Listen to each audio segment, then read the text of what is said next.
ಪರಪ್ಪನ ಅಗ್ರಹಾರ ಜೈಲಿನಲ್ಲಿ ದರ್ಶನ್ಗೆ ರಾಜಾತಿಥ್ಯ ಕೇಸ್ಗೆ ಸಂಬಂಧಪಟ್ಟಂತೆ ಪೊಲೀಸರ ಬಳಿ ಸತ್ಯ ಹೇಳಿದ್ನ ಕೊಲೆ ಆರೋಪಿ ಕಾಟೇರ. ಪರಪ್ಪನ ಅಗ್ರಹಾರದಲ್ಲಿ ಜೈಲಲ್ಲಿ ದರ್ಶನ್ಗೆ ರಾಜಾತಿಥ್ಯ ಕೊಡಲಾಗಿತ್ತು. ಇದಕ್ಕೆ ಸಂಬಂಧಪಟ್ಟಂಗೆ ಕೇಸ್ ಕೂಡ ಆಗಿತ್ತು, ಎಫ್ಐಆರ್ ಆಗಿದೆ. ಇದೇ ವಿಚಾರಕ್ಕೆ ಸಂಬಂಧಪಟ್ಟಂತೆ ಸತ್ಯವನ್ನ ಒಪ್ಪಿಕೊಂಡನ ಕಾಟೇರ. ಜೈಲಿನಲ್ಲಿ ರಾಜಾತಿಥ್ಯದ ಆರೋಪ ತಳ್ಳಿ ಹಾಕಿದ್ದಾರೆ ದರ್ಶನ್. ನೋಡಿ, ರಾಜಾತಿಥ್ಯ ಸಿಕ್ಕಿಲ್ಲ ಅಂತ ಹೇಳಿದ್ದಾರೆ.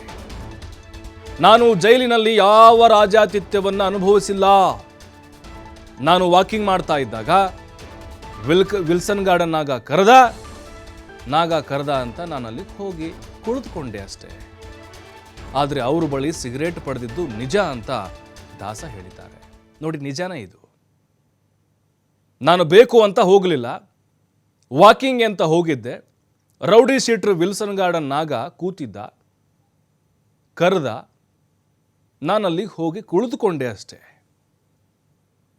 ಹೌದು, ನಾನು ಸಿಗರೇಟ್ ಹೊಡೆದಿದ್ದು ನಿಜ, ಕಾಫಿ ಕುಡ್ದಿದ್ದು ನಿಜ, ಅವನ ಹತ್ರ ಸಿಗರೇಟ್ ಇಸ್ಕೊಂಡೆ. ನೋಡಿ, ಇಲ್ಲಿ ದರ್ಶನ್ ಒಪ್ಕೊಂಡಿದ್ದಾರೆ ಏನಾಗಿದೆ ಅಂಥೇಳಿ.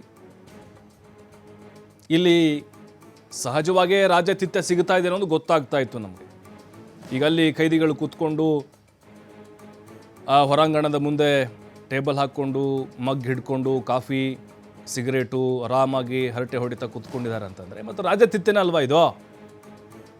ರಾಜಾತಿಥ್ಯ ಅಂತಂದರೆ ಅವ್ರ ಪ್ರಕಾರ ಏನೋ ದೊಡ್ಡ ಐಷಾರಾಮಿ ಹೋಟೆಲು, ಪಬ್ಬು, ಪಾರ್ಟಿ, ಎಣ್ಣೆ ಸುತ್ತ, ಕಬಾಬು, ಮಟನ್ನು ಇದು ಅನ್ಕೊಂಡಿದ್ದಾರೆ ಅನ್ನೋ ದರ್ಶನ್ ಅವರು. ಜೈಲಲ್ಲಿ ರಾಜಾತಿಥ್ಯ ಅಂತಂದ್ರೆ ಇದೆ. ನಮಗೆ ಏನು ಬೇಡವೋ, ಅಲ್ಲಿ ಏನಕ್ಕೆಲ್ಲ ಅವಕಾಶ ಇರಲ್ವೋ, ನಾವು ಅದನ್ನು ಅನುಭವಿಸಿದಾಗ ಅದು ರಾಜಾತಿಥ್ಯನೇ ಆಗುತ್ತೆ.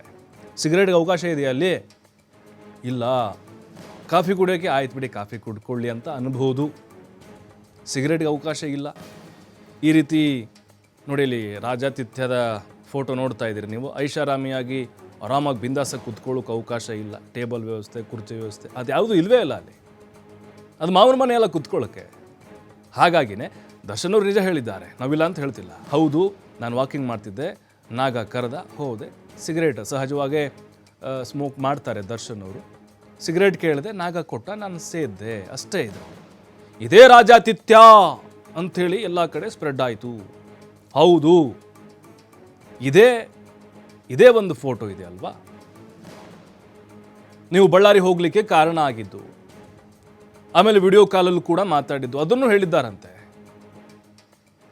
ಧರ್ಮನ್ ಬರ್ತ್ಡೇ ಇತ್ತು, ನನ್ನ ಅಭಿಮಾನಿ ಅವನು ಕೇಳಿಕೊಂಡ, ನಾನು ಹೀರೋ ಆಗಿ ಮಾಡಲೇಬೇಕಾಯ್ತು, ವಿಡಿಯೋ ಕಾಲಲ್ಲಿ ಮಾತಾಡಲೇಬೇಕಾಯ್ತು, ಇದೆಲ್ಲವನ್ನು ಕೂಡ ಹೇಳಿದ್ದಾರೆ.